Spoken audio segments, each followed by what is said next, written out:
Imagine this. You're about 10 years old. You get off the school bus, walk home alone, unlock the door yourself, drop your backpack on the floor, and the house is completely silent. No parents, no texts, no share location. Just you, a note on the counter that says, "Dinner at 6. Don't open the door for anyone."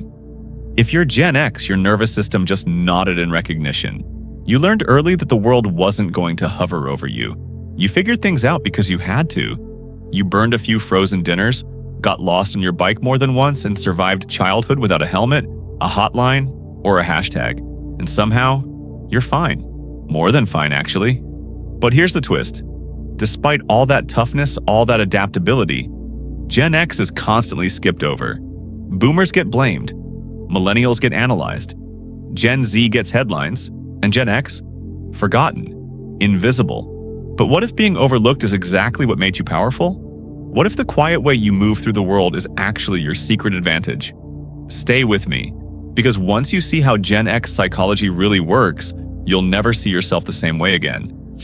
Gen X independence wasn't motivational. It was logistical. Both parents working. No after-school programs, no constant supervision. You were a latchkey kid, which is just a polite way of saying you raised yourself from 3 p.m. to 6 p.m. And here's what psychology says about that. When kids are trusted with real responsibility early, they develop self-efficacy, the belief that I can handle things. Not because someone told them they could, but because they already did. You learned how to problem solve in real time. No one to ask. You figured it out. No instructions. You improvised. Messed up.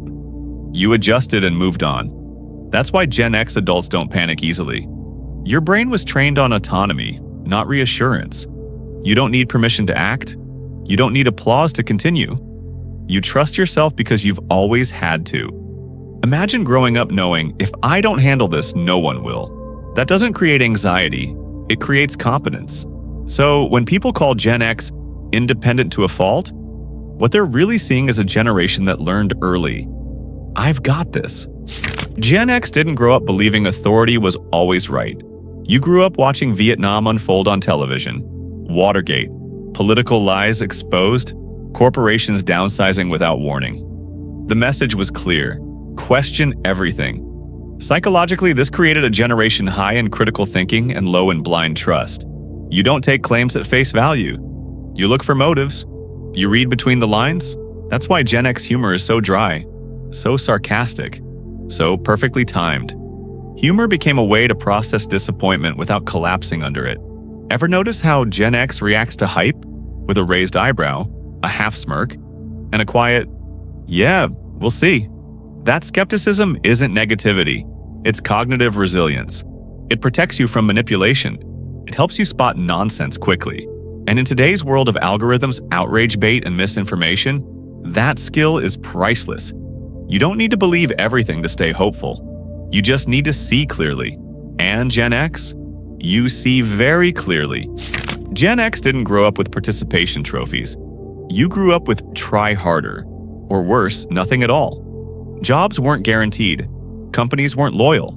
Careers zigzagged. You learned early that stability wasn't promised. It was built. Psychologists call this an effort-reward conditioning. When rewards are earned, not automatic, the brain wires patience, grit, and endurance. That's why Gen X doesn't need constant motivation. You just work. You show up. You do what needs doing. Not because it's glamorous, but because that's life. Ever notice how Gen X handles pressure? They don't talk about it much. They just carry it. Not because they don't feel stress, but because they learned how to function through it. Resilience isn't loud. It's quiet consistency. And in a world that burns out quickly, that steady endurance is a superpower. Here's something interesting. Gen X doesn't romanticize the past the way other generations do. You remember the good stuff, but you also remember the boredom, the limitations, the loneliness, the awkward silence. So you don't pretend it was perfect. This creates a unique psychological trait, realistic memory processing. You can appreciate the past without trying to live in it. You don't say, "Things were better back then." You say, "Things were different." That balance matters. It keeps you grounded, flexible, less bitter. While others chase trends or cling to nostalgia, Gen X adapts without losing identity. You don't need the world to look like your childhood to feel okay in it. That emotional maturity, being able to hold both gratitude and acceptance at the same time, is rare and very powerful. Gen X lived through one of the fastest cultural shifts in human history. You started with rotary phones, paper maps, and encyclopedias. Then suddenly, email, cell phones, the internet, and digital everything. But here's the key difference. You adapted as adults, not as kids. That forced your brain to build cognitive flexibility, the ability to learn, unlearn, and relearn without identity collapse. You remember how things were, but you can function in how things are. That's why Gen X often becomes the quiet translator between generations. You understand analog values in digital systems. You're not overwhelmed by change. You're not intimidated by new tools. You're not emotionally attached to one way of doing things. In chaos, Gen X doesn't freeze. You pivot. And in a rapidly changing world, adaptability beats perfection every time. Gen X wasn't taught to talk about feelings, so you learn to manage them. Music, humor, sarcasm, dark jokes. These weren't avoidance tactics. They were emotional processing tools. Psychologically, humor acts as a stress buffer. It allows the brain to release tension without denying reality. That's why Gen X humor cuts deep, but heals fast. Ever wonder why Gen X seems unflappable? It's not that nothing hurts, it's that you learned how to carry it without letting it define you. You don't dramatize pain, you metabolize it. That emotional toughness is often mistaken for detachment, but it's actually emotional efficiency. And in a world overwhelmed by emotional overload, that balance is rare. Gen X didn't demand attention. You weren't raised to brand yourself, broadcast yourself, or center yourself. You learned to stay under the radar. So when cultural conversations focus on the loudest voices, Gen X disappears. Not because you're irrelevant, but because you're not shouting. You're the managers, the systems keepers, the stabilizers, the people quietly holding everything together. Being forgotten doesn't mean being unimportant.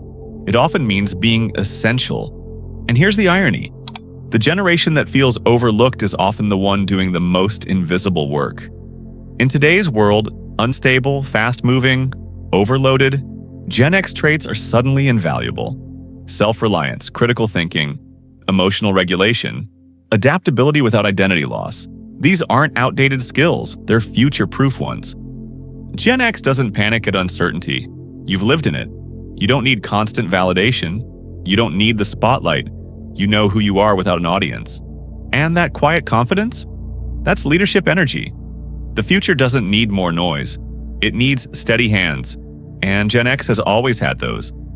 So no, Gen X isn't forgotten. You're the generation that learned to stand alone, think critically, adapt without complaining, and laugh through chaos. You didn't need the world to revolve around you to become strong. You became strong because it didn't. If you're Gen X and this hit home, let me know in the comments. I see you. And if you're not Gen X, now you know why they move the way they do. They're not cold, they're calibrated, they're not invisible, they're foundational. Subscribe for more deep dives into the psychology that shaped us and shaped the world more than we realize. And remember, the quiet generations often carry the strongest minds.